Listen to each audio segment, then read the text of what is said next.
You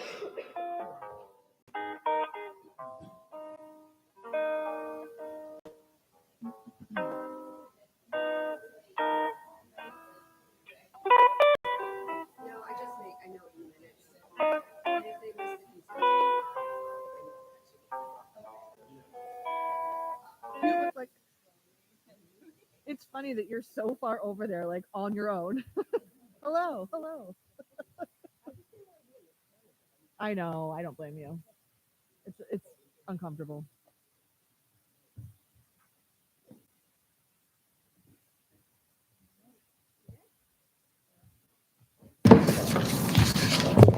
All right. I'd like to call to order the September 22nd, 2022 regular meeting of the Naperville Park District Board of Commissioners. Please stand for the Pledge of Allegiance.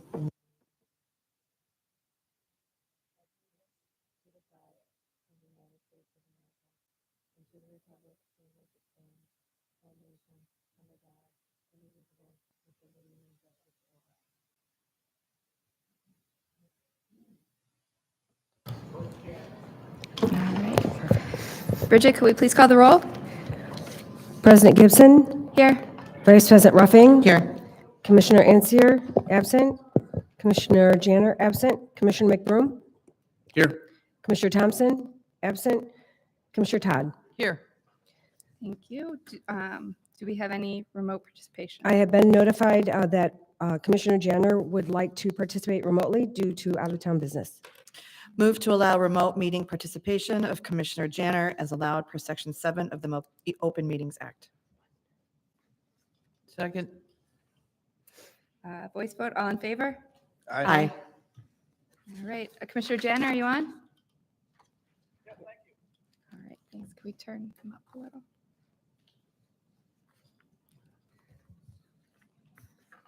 Great, thank you. All right, do we have any matters from the public? We do not. All right, thank you. Next item is bond parameters ordinance. Move to approve Ordinance 1021 authorizing and providing for the issue of not to exceed $7,500,000 general obligation limited tax refunding park bonds, Series 2022, for the purpose of refunding certain outstanding bonds of the district, providing for the levy of taxes to pay said bonds, authorizing the execution of an escrow agreement in connection with said refunding, and authorizing the sale of said bonds to the purchaser. Second. All right, roll call, please. Oh, sorry, any comments or discussion? Commissioner Janner? Nope. Yes. Do you have any discussion? No? Oh, I'm sorry, I thought you did the roll call. Oh, No, sorry. All right, roll call, please. Vice President Ruffing. Yes. Commissioner Todd. Yes. Commissioner Janner. Yes. Commissioner McBroom. Yes. Commissioner Thompson. Yes. President Todd. Or I'm sorry, President Gibson. Yes. Okay. Consent, Bridget, could you please read the consent agenda?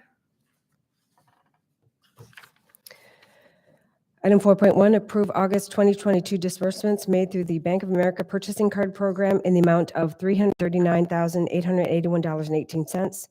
4.2, approve September 8, 2022 regular meeting minutes.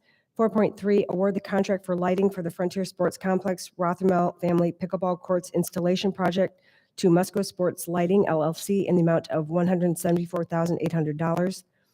4.4, move to find that due to the reliability and professionalism required for the logistical planning and execution of fireworks displays, by its nature, the services are not readily adaptable to pure competitive bidding, and therefore the board waives the competitive bidding requirement and approves an agreement for the July 4, 2023 community fireworks display with Mad Bomber Fireworks Productions for $50,000.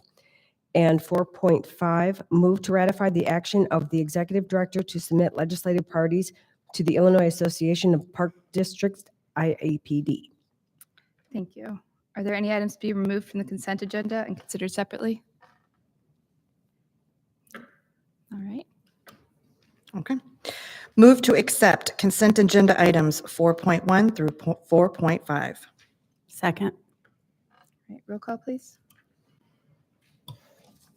Vice President Ruffing, Yes.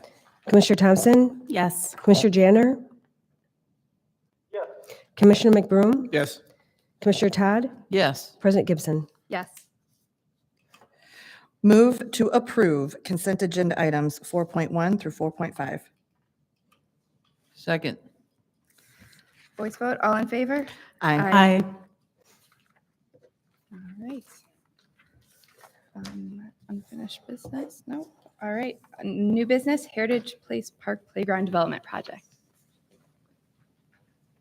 Good evening. As identified in the September 16th weekly packet, a contract for the Heritage Place Park Playground Development Project is anticipated to be presented to the Park Board for approval in November. Earlier this week, we discussed this project as staff, as well as the development, which is happening at Heritage Place Park, formerly College Park, and identified that's most likely is going to be conveyed to the Park District in 2023. As such, we identified it's probably best that we bid this project, bring a contract to the board in early 2023. So this won't be November, but it'll be early 2023, but the project's on track and is moving forward. Also, earlier this year, the Park Board authorized the Executive Director to issue a purchase order to Little Tikes Commercial for the play equipment through the district's membership in the Sourcewell Purchasing Network. The play equipment has been ordered and is scheduled to ship in spring of 2023. So that's on schedule. That's great. Staff will publicly bid the construction portion of the playground development project. That would be early next year. And the selected contractor will take delivery and install the equipment. In addition to play equipment, the selected contractor will install new concrete curbing, concrete flat work, site furnishings, and landscaping. A total of $260,000 is planned to be allocated for this project in the 2023 capital budget. And we just want to provide you with an update of the project this evening. Great. Any questions? All right, thank you. Thank you. All right. 6-2, Naperville Little League donation agreement. Yes, thank you. So last week, we were notified by Naperville Little League Baseball that they intend to provide the Park District with a very generous donation of $200,000 to be used towards the transition of two baseball fields from natural turf infields to synthetic turf infields. Overall, the transitions will improve the playability of the fields, reduce rain makeups that are required or rainouts of games, and provide a more consistent playing surface, as well as reducing some of the field prep that's associated with the baseball fields. The next step for the Park District, if the board is interested in accepting the donation and moving forward, would be the development of a donation agreement that we would bring before the board, as well as Naperville Little League, outlining the donation and then outlining the next steps as far as developing those fields, maintaining and scheduling the fields. The two fields that have been identified initially are DuPage River Sports Complex number 5, which is a 60-foot baseball field, as well as Knock Park Field number 5, also known as the Memorial Field. The intent would be to complete one field in 2023, most likely DuPage River Sports Complex, and then Knock Park would be completed in 2024. Great. It's really generous. Any questions or comments? All right, thank you. Hey, Eric, Rich here. Yeah, it's What turf supply are we looking at? 'Cause I know there's, you can do the rubber, you can do the sand, some are considered more eco-friendly.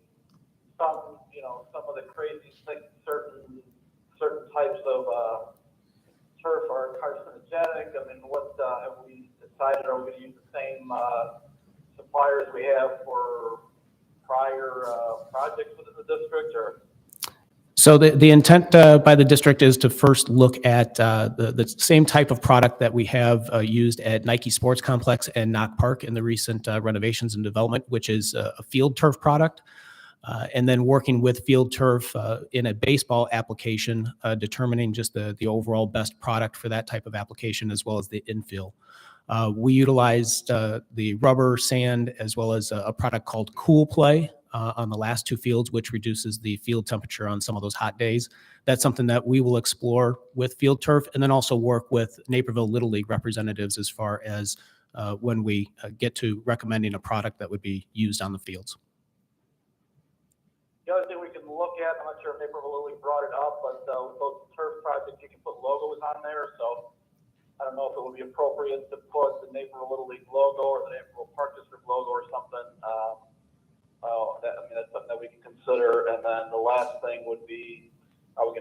permanent raised mound on those fields or just leave it flat. Advantages and disadvantages of both. If you leave it flat, then you could potentially play girls softball or adult softball or other things on the same field. If you put the permanent mound in, it makes it difficult to do those other things. So just a couple of considerations, which I'm sure you've already thought of, but if not, wanted to bring that up. Yeah, the initial thought would be that it would not be a permanent mound, that it would be a mound that could be moved so that the field could be used by other Park District programs or for other uses, as well as the field's looking at installing both 60 and 70-foot base pegs on the fields that would accommodate that. To allow for more flexibility. But those are some of the details still that we'll work through in the design and work with Naperville Little League representatives and gather their thoughts on that as well. In regards to the logos, that's something that we can certainly take a look at as well and look at the pricing that's associated with that. Great, thanks. Thank you. All right, 6.3 personnel policies update. Yeah, I also have this one. Katie Seppi is out of town right now. She actually just presented today at the NRPA conference, and from my understanding, the session went very well. But Katie wanted me to provide to the board an update on personnel policies she plans to bring to the October 13th meeting. Right now, she's working on 3 revised policies. That would include a refinement to the proper dress policy within our personnel policies, updates to the part-time 30-plus vacation time benefits for new hires. Essentially, that would be identifying a prorated vacation time balance based on their hire date when they join us during the course of the year. And then renaming the bereavement policy to paid bereavement time off. In addition to that, she is working on a new policy in conjunction with Dirk and his legal team to comply with the Family Bereavement Act. So those policies she intends to bring to the October meeting. Great, thank you. Are you able to go into more detail on the first one at all, or? The first one for the proper the dress dress, policy. Yeah, that one is really looking at the exposed body piercing in the prior proper dress policy. That was limited to just ears only, understanding that the earrings and piercings, if they're appropriate, can be other areas as well. Yeah. Thank you. All right, 2023 regular board meeting schedule. I just wanted to present to the board the resolution in the weekly packet regarding the 2023 board meeting schedule. We generally meet the second and fourth Thursday of every month except November and December. And as in the past year, the IPRA IPD conference falls right in the middle of that last fourth Thursday, and we'd like to propose doing like we did, shift the first and second meeting up a week. So I know NRPA will also be a conflict in September, but we generally kind of play that by ear, see who wants to attend. So we can consider that a little later in the year, but that was my recommendation for the schedule. I won't present it for approval till November. Okay, thanks. Just so the 5th and 19th, without looking at that actual calendar, that's already the shifted dates? The 5th and the 19th would be, yeah. Perfect, thank you. All right. Any questions, concerns? All right, thank you. All right, department updates, some administration. More for me. Just a heads up, the election candidate packets are available for pickup, and that will run all the way through the last day for filing, which is December 19th. And candidates were able to start circulating on this Tuesday. Currently, we've only had 2 packets picked up, but we'll see what kind of interest we get a little later on. There are 403 signatures required, so it's good to get a head start. I also wanted to let you know I'll be coordinating the Parade of Lights the Rotary Club of Naperville puts on, scheduled for the day after Thanksgiving, November 26th. Typically, we have entries for Park Police, and we'll have an entry for Magical Starlight Theater. They're doing production. I want to say it is, what's the production that they're doing? And so I'll send out an invitation. Thank you. Also an invitation, the IPRA IPD Soaring to New Heights Conference is January 26th through the 28th. And I will send out information regarding registration, accommodations. You can consider, they have a preliminary program guide that's available. It isn't fleshed out yet, but as we go along, you'll find out more about that. I typically coordinate all of that for the commissioners. Great, thank you. All right, finance?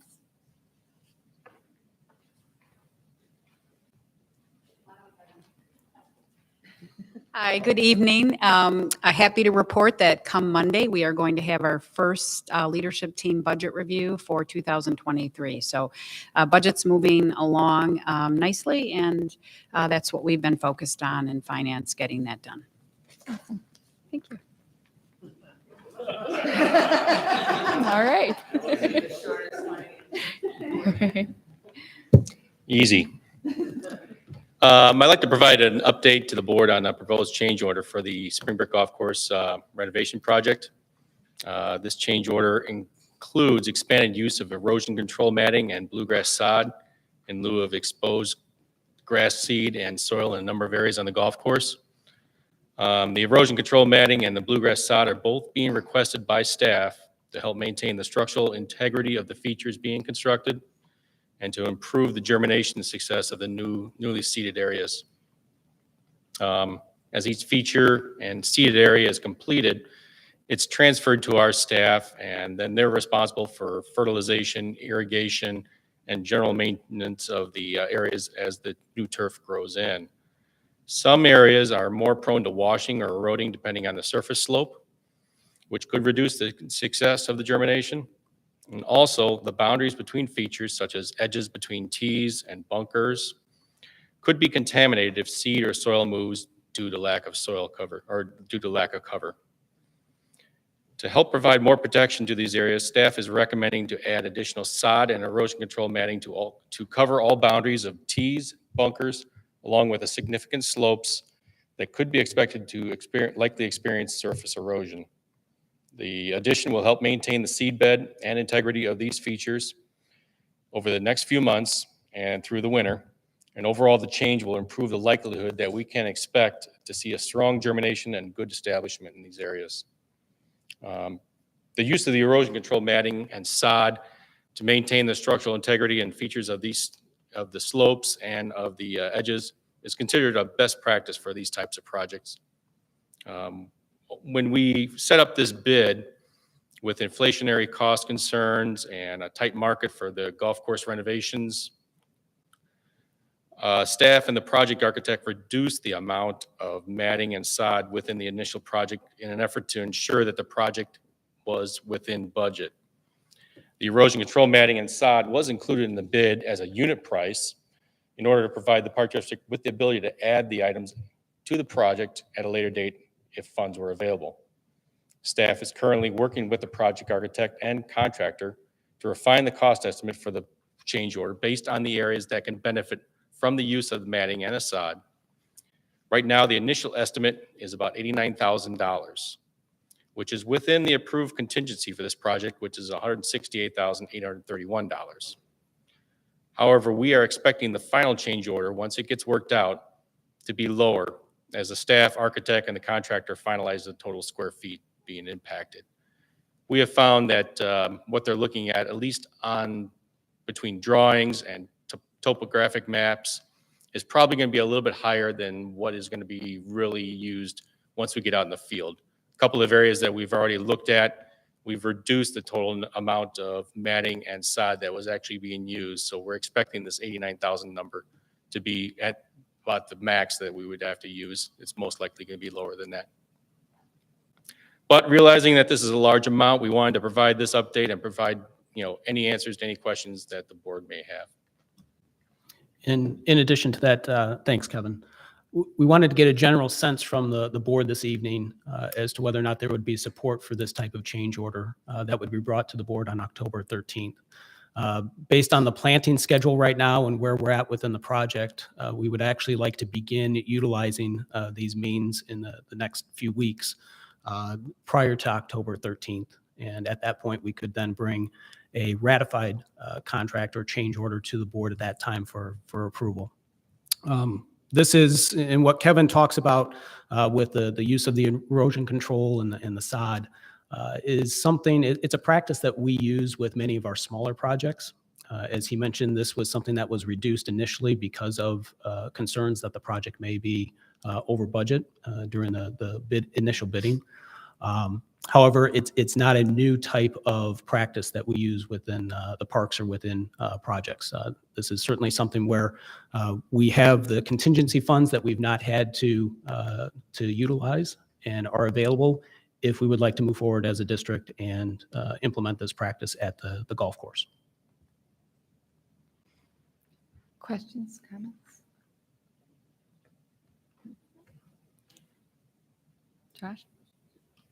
I'll go first. So have you already planted a lot of the seed, like in the areas that we're talking about?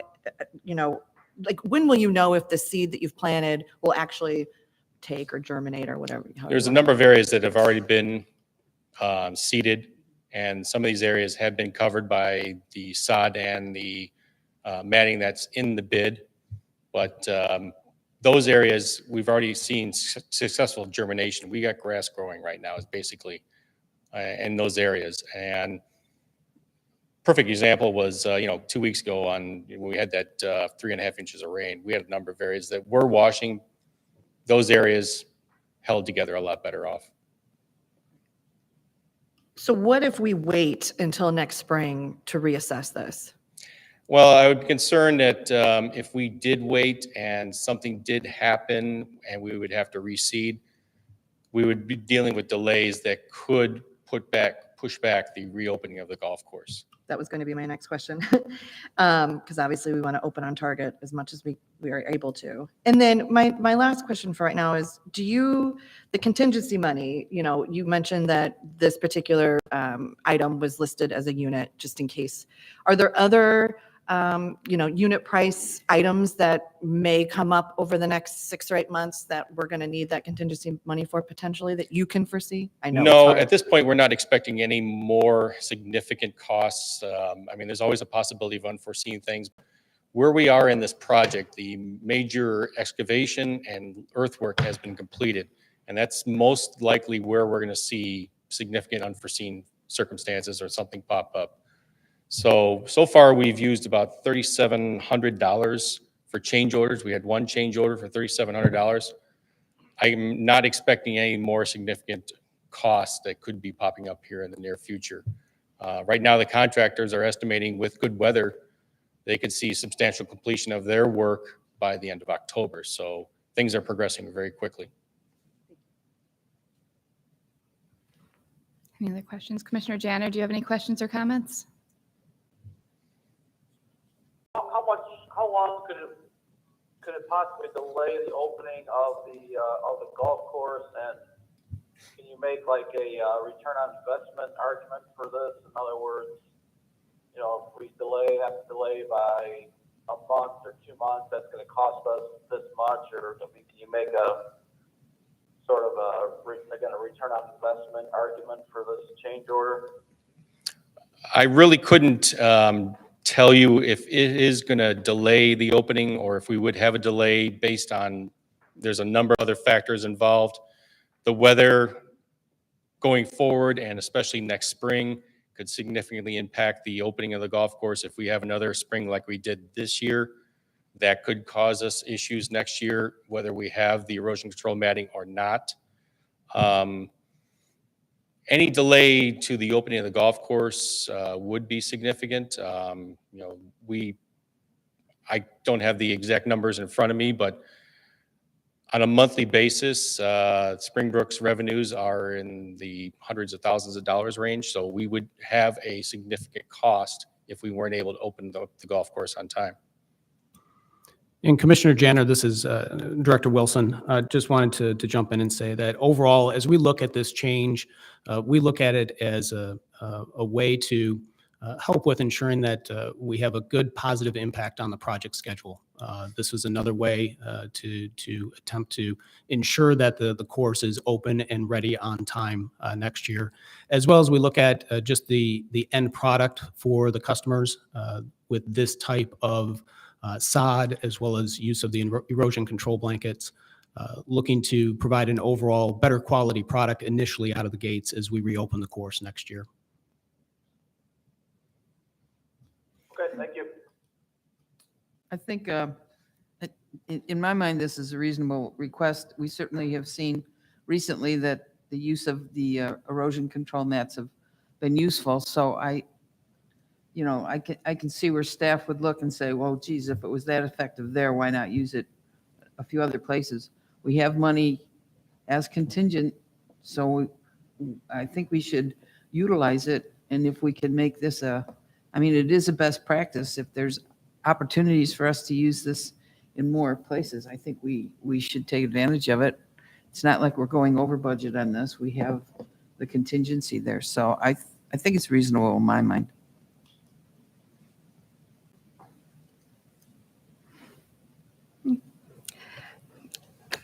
I don't know. I'm a bit conflicted because I feel like if in the original budget the seed was sufficient, I'm not sure how much we improve on it by doing sod versus taking what I'd really like to understand is the risk, which Commissioner or Vice President Ruffing said. So if we did seed and it didn't germinate, how early in the spring could we then identify that? And then would that be reseeding or would that be sodding at that point? Would that be sodding the whole area or just parts that didn't germinate? Well, it depends on the situation, obviously. If it was a significant area, it would be a complete reseeding. If we would have to bring the contractor back to do that, there'd be remobilization costs involved most likely with that. Plus, whatever the unit prices are per square foot for reseeding. So we did some quick computations, and the reseeding costs are slightly below what it costs for us per square foot for the erosion control matting. So on a cost basis, they're not quite comparable, but very close. Okay. But that would be the same area. So if half Exactly. took and half didn't, it would be half the Yeah. sodding cost or half the reseeding cost. And I mean, presumably, if it was heavy rains in the spring that affected germination, that would also be rains that would delay opening anyway, correct? Quite possibly. If we do get significant rains in the spring, we would hope by that time, most of our germination is going to be already occurring from this fall and the early part of the spring. And then, significant rains may just slow us down if the grass is not able to mature as quickly as we would like it if it's cool and wet in the spring. I think the thing you got to remember is that on a golf course, you're not talking about like your lawn. It's Sure. not perfectly flat. You're talking about, bunkers and, areas that have a lot of undulation. And that's where you want to utilize these mats in order to Sure. prevent the sliding of it. It's not like we're just seeding your front lawn and, it rained a lot. That's Sure. not it. If the seed slides off through to erosion because we've had a major rainfall like we had a couple weeks ago of 3 inches, there's nothing we can do. We just have to reseed it. I mean, it's not like, let's throw some sod out there. Sure. That it just won't work on a golf course. Sure. I feel like if it wasn't a necessity when it was first brought before us, I'm wondering. Well, I think I look at it as we saw the usefulness of what we did put in. That's fair. And if we can take advantage of that in other areas, why not? Sure. We have the funding available to us because we have the contingency. Right. But we've talked about 3 years, like it would affect this initial first season, but 2 seasons from now, 3 seasons from now, would there be a difference in the course, whether we sodded versus seeded? That's unknown. I mean, possibly. The biggest area that I would see that could be an issue would be the integrity of the bunker edges Okay. if we did not sod them completely. the sod or the bunker edges, if they were just left bare, it would be right next to the brand new clean bunker sand that we're installing. If we allow that to erode or wash in there, then the sand would become contaminated. So you're kind of protecting your investment is one way to look at it too, is, what we're doing out there is a long-term investment. We want to make sure that it's going to last and be in good shape for a number of years. Okay. Commissioner Broom, did I see? Yeah, I mean, I don't like the extra money, and I would have liked to know ahead of time too, right? If we could have seen it coming, but I mean, if it's in the contingency budget, we're not going over budget. This is a major investment. It's a major overhaul. If you guys say this is the right way to do it, I think it's the right way to do it. And I also don't want to risk pushing back the opening as well. So not being an expert on germination and grass, I'm going to take your advice, and I would support it. What I keep thinking of is we're obviously putting in a lot of time, money, and effort into this huge renovation. And what we're going to come away with is a beautiful golf course, and if doing this, I feel like gives us a little bit of assurance, if you will, that when we open this golf course, hopefully on time, because it is a revenue stream and we're already losing that revenue as it is during the renovations. And we obviously don't, especially next spring and summer when folks are going to be very ready to come back to the golf course, as we've all seen that golf is, very, very popular right now. Any type of delay, I think opening next spring, summer is going to be, is a negative. Especially with our budget being a third of our income is program fees, and that, this sort of revenue. And I really don't want to lose any of that revenue if at all possible. So while agreed, it would be really nice if we didn't have to spend this much money. I think that protecting this investment, the golfers know you don't go to a golf course that looks crummy. We don't want to open it next summer with all these patches of dirt and the edges of the bunkers, wearing away after a year. So that's just. All right. Should we consensus around then? It sounds like Commissioner McBroom, Vice President Ruffing, agreed. All right. It sounds like we have the majority. Is all right. So then it would be brought before us at the next meeting to be ratified. Is that Yeah, correct? so what we will continue to do is work with the contractor to refine the numbers, and as Kevin mentioned, really look at the areas where this is needed, and then bring a change order to be ratified to the board on October 13th. Okay. Everybody's comfortable? Or the majority's comfortable? All right. Thank you. Thank you. Thank you. I just want to give a quick update on the renovation overall. Work has been continuing really at a positive pace. The only setback was the heavy rains we saw back on September 11th. At one point, we had about 2 inches an hour at that in that rainfall, but it didn't do too much significant damage on the project because we were fortunate enough that we didn't have a number of areas already seeded at that point. The rain did delay work on the project for about 2.5 days as crews were not able to work on the waterlogged soils. But the couple benefits of it were we saw the ponds on number 11 and 15 are now completely filled, which looked great. And then the couple bunkers that were completed performed perfectly. It was very satisfying to see these new bunkers with not a grain of sand out of place and without standing water, looking like they're ready for play. So that's all really a positive out of it. Where you added the new drainage, did you find that was? Yeah, I mean, that's kind of the one reason why they were able to actually get back on the golf course as quick as they did. A normal situation, we could have been off that golf course for several days after 4.5 inches of rain. The bunkers would have been a complete disaster area. All those areas were clean, ready to go, and then the drainage that they had put in there was working. The only thing holding them back was the moisture in the soil where they can't get back on and start working on those areas. Bridges are scheduled to be installed first week of October, and with the bulk of the earthwork completed, crews are now focusing on completing the T's and bunkers. And like I mentioned before, they are estimating that they could be, with good weather, be out of there sometime in late October. So, that's all I got. Appreciate it. Okay. Thank you, Director Coughlin. All right. Human Resources. I'm excited because I can actually speak to something more than one sentence. So on behalf of Katie, coordinated by Cindy Bittenbinder, the annual on-site wellness screening occurred on September 15th. The screening participation was maxed out this year. So in that program, staff earns points through various activities over the course of the year to apply toward gift cards or time off. The screening provides the most number of participation points, but typically, and we've been doing this for many years, we have not maxed out. So we had, a lot of people, which is great for our program and for personal health also.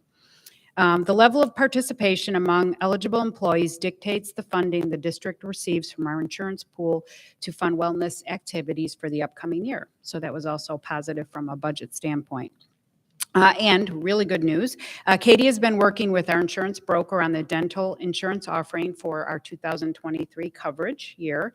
Last week, our current provider offered a 0% renewal for us, so we're going to stick with them.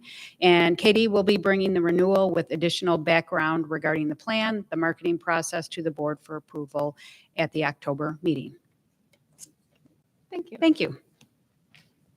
All right. Thank you. IT.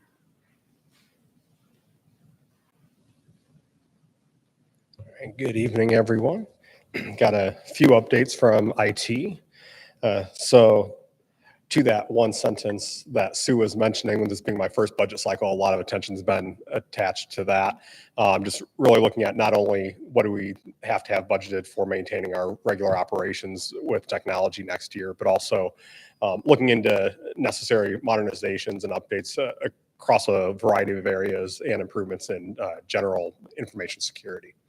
On that topic of security, October is Cybersecurity Month. So kind of piggybacking on that, we're going to be sending out some additional emails to staff on relevant topics around that, just to keep everything front of mind, as well as looking at kind of aligning some planned updates to other security policies, password policies, and some revamps of our IT security training. Other things that we've had going on, we've been doing a review of cellular services. There hasn't been kind of an in-earnest review of cellular services for many, many years, pretty much because there was no one worth paying that much attention to other than Verizon for a very long time. But the landscape has changed. So we've been investigating opportunities in that regard and going around with demo phones, testing to see if there's some cost savings available to the district, as well as ensuring that we still have solid coverage if we make any changes.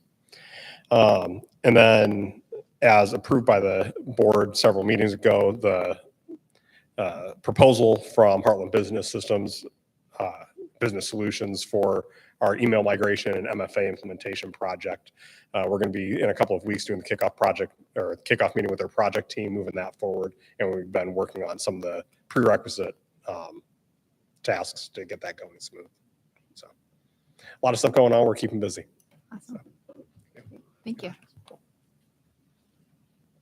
Marketing and communications. Good evening, commissioners. I have a few updates for tonight.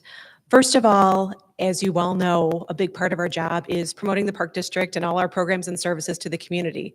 Another significant portion of our job is providing internal support as a support department to other departments in the district.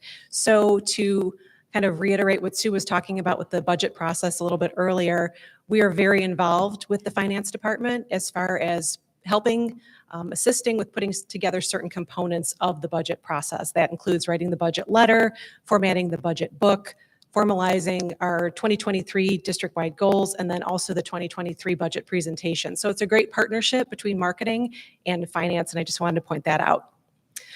Also, earlier in the month at the Parks and Rec Committee meeting, I had mentioned our update for August of 2022. I just want to reiterate that for the entire board and also anybody in the community who might be watching this evening. So for August of 2022, we ended the month at $285,529, which is a 12% increase over August of 2021. So again, as I always like to say, moving in the right direction. And then finally, also to reiterate what's going on with our website redevelopment project. Staff has been taking photos of key amenities at our 136 parks across the district. over the last several weeks, and that's been a really big job. We want to make sure that our Parks and Facility Search is very robust on the new website. That's going to be a really key feature that we're offering in this new iteration of the website, and we're very excited about that. So a lot of hard work is going into that. The work itself on the website, working with our contractors, progressing nicely. We're still on target to roll it out later this year. And then, as I also mentioned, we're going to be including the board, staff, and some of the community in beta testing. So look for more information on that coming soon.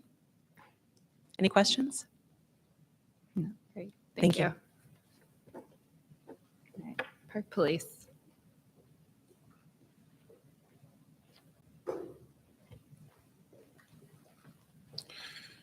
All right, good evening. As far as what's going on with the park police, this past week, we added a part-time officer with previous experience to our department.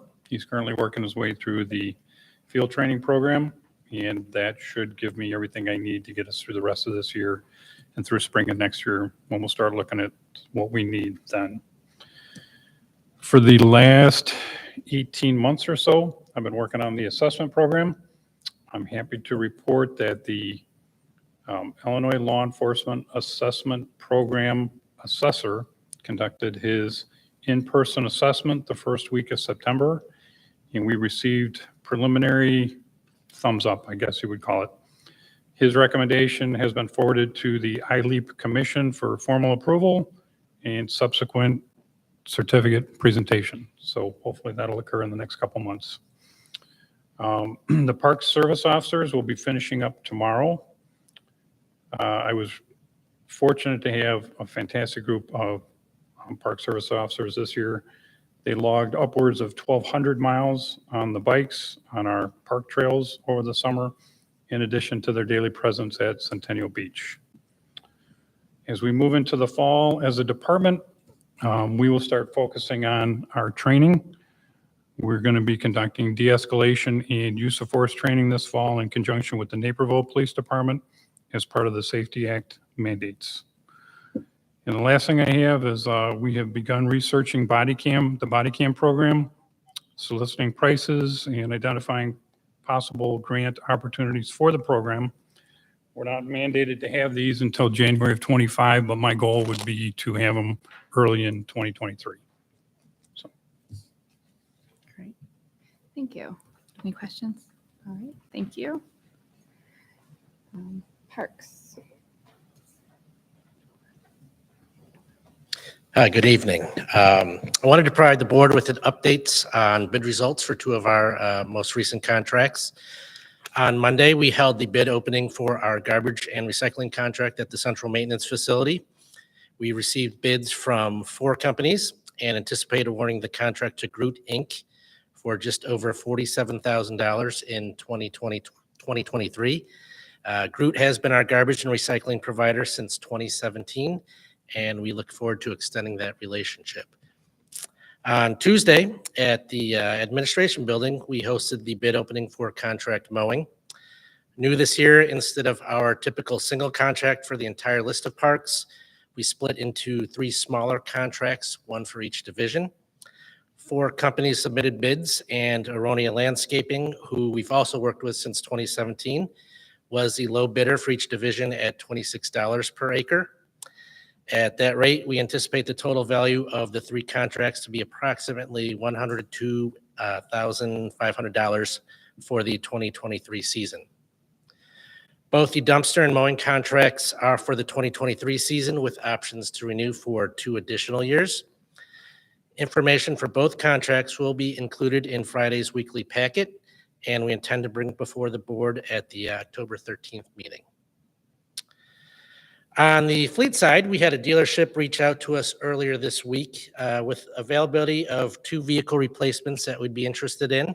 Other organizations had canceled their orders, and this dealership knew that we had been in the market and looking. One of them being a Ford F-150 pickup truck, which would come off of our 2022 replacement list, and a Ford Police Interceptor from our 2023 list. The Police Interceptor has a late September build date with expected delivery in October, and the F-150 is about a month behind that. Due to their limited inventory and the willingness of the dealership to hold onto the vehicles via purchase order for a limited time, we'd like to act quickly on securing them. As discussed at the September 8th Parks and Rec Committee meeting, I'd like to bring before the board a motion to waive competitive bidding due to supply chain issues and authorize the executive director to purchase the available Ford F-150 at a cost of $34,023 and the Police Interceptor at a cost of $38,973 for an amount not to exceed $72,996. Information related to the purchase of both vehicles will be included in the upcoming weekly packet and also brought to the October 13th meeting seeking approval. And before I continue, I just wanted to check in with the board and see if there would be support to move forward with that sort of approach. Yeah. Does anybody have any concerns or questions? So not bidding or bidding them would delay or possibly. Yeah. Can you so explain we had how a, that? Yeah. I'm sorry, we had a similar situation just a couple of weeks ago. And, we had reached out to a local dealership to see if they'd be interested in taking a down payment or holding anything just for a limited time. And they were just interested in moving it. So we've worked with different dealerships, seeing, if they'd work with us and hold items. Some of them will, some of them won't. And in this case, they'd said they'd hold it for a limited time. We kind of explained what our process was as a government agency. And yeah, we felt like that we might need to jump on this as soon as we could just to secure them. There is such a limited supply of vehicles and equipment right now that as we were working with Dirk on just trying to determine are there other means and ways that we can as a district be able to move forward more quickly with some of these purchases. This was one avenue, was to be able to waive that bidding requirement because of the fact that there's just such limited inventory and it's so difficult to get the vehicles. The cooperative purchasing programs that we've typically ordered vehicles from, we've not been able to secure vehicles through those programs right now. We see this as this would be a limited strategy to where it's short term, that we bring specific vehicles or equipment to the board for this type of consideration, knowing that once the supply and inventory becomes in a better place, that we would revert back to our typical purchasing methods. It's two vehicles again? Two, a pickup truck and a Police Interceptor. And delaying this for a year or waiting for supply chains, is that? We have, yeah. A lot of the vehicles, fortunately, I believe these two vehicles were orders from 2021 that were not fulfilled. And the two organizations were bumped to the top of the 2022 list as these have become manufactured. At this point, they're still not taking orders for our 2022 vehicles. So, we're just able to get word out that we were searching and they had reached out to us knowing we were looking. If we can't wait any longer, we can't wait. We are at this point, we had 8 vehicles on our 2022 list that we're still holding on to. And that list just keeps growing every year that we're not able to start that replacement cycle. Right. Any other So questions? would you like a consensus from the board that we're all comfortable with? Yeah. I think, Yeah. I know we talked about it. Whenever we have an opportunity to get a vehicle at this point in time, there are so few out there. I think we should just do it. And we talked about it our last meeting that was the strategy we were going to go with. So I think we should follow. Right. We talked about it quite a bit at Parks at Rec. And yeah, and especially since it's a limited, as Director Wilson just mentioned, this wouldn't, be ongoing. But I think considering the climate, I'm comfortable with it. So majority. All right. All right, thank you. A couple other quick notes. Our joint venture with Little League Volunteers and Ball Field Renovation Work had 2 more successful gatherings. Last week, they met with South staff at Ashbury Park, and again, early this week at Knock Park with our Central crews. Definitely very appreciative of their efforts and willingness to assist with field work. In addition to the work completed at those 2 parks, contractor-led renovation work has already taken place at the Nike Little League fields, and we're scheduled to do work at High Meadow. Staff is also working on scheduling renovation projects for ball fields at Centennial Park, Columbia Commons, and Gartner Park. And ending things on a good note, and I'm a little bit scared because last time I jinxed myself, but we had an offer was made and accepted for our last full-time parks opening. So great news there, and we're hoping to roll into the new year with a full complement of staff. All right. Great. Thank you. Thank you. All right. Planning and development. So just a brief update for the board this evening. Promise just one. Come on up, Andrea. Andrea, come on. As Sue mentioned, we're working on the 2023 organizational budget. From the planning side, we were working on the 2023 capital budget for inclusion in the organizational budget. The development of the 2023 capital budget involved a cross-functional staff team, and the Parks and Rec committee members started conversations about the budget actually early in 2022.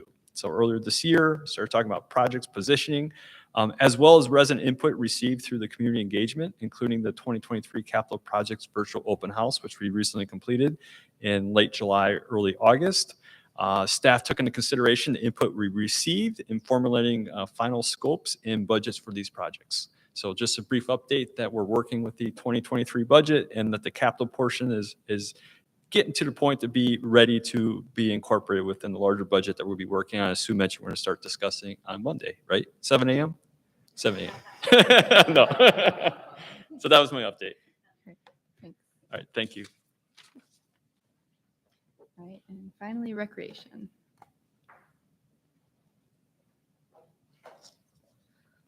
Good evening. Once again, we hosted another successful Wonderful World of Wheels event highlighting 20 vehicles. We had 9 sponsors support the event and over 1,200 patrons attend. The event location was changed this year to the back parking lot here at Fort Hill, and it was proved to be a great location that was safe for young children to run around and play, so it was really good. Soccer season is heading into the 3rd weekend of games. We have had a great start to the season with perfect weather. Approximately, which I just jinxed us, didn't I? Yes, I did. I apologize. Approximately 3,400 kids are playing in our youth league, and over 1,200 kids are playing in our more competitive Premier League. Youth basketball registration for the fall and winter kicked off this month with a very large response. Year after year, this program continues to grow. This fall, we saw a 29% increase on the first day of registration over last year and 62% increase over 2021. While we are excited to see this continued growth, we are challenged with finding additional indoor practice and game space. Currently, we are in the process of creating additional teams and finding practice locations to accommodate those players on the wait list. So far this week, we have made significant progress by adding 20 new team slots and another possible 10 slots that are pending. Our focus over the next few weeks will be to contact those off the wait list and continue to look for space as needed. Most fall programs are underway, and now we are focusing on our efforts on many of our October events, including hayrides, ghost stories in the park, and of course, Halloween happening. Fort Hill memberships continue to trend upwards, along with an increase in usage of the facility here at Fort Hill. 56 new members joined during our August enrollment special. Any questions? When you say 20 team slots, that's 20 full teams, Yeah, not just 20 Yeah, I should children. have said 20 time slots. Okay. So it's 20 time slots, and we still have 10 pending too that we're working with schools and other spaces that we have to try to gather more. Once we get past this phase, then what we'll do is we'll assess, because right now, to even say, how many are on the wait list and stuff, we could have duplicate kids on multiple wait lists. So we kind of have to go through that whole process, come out of it and see where we're at, and then continue to work at it. So we're diligently working hard at this. The schools have been great support for us, and we're just going to continue to do what we can.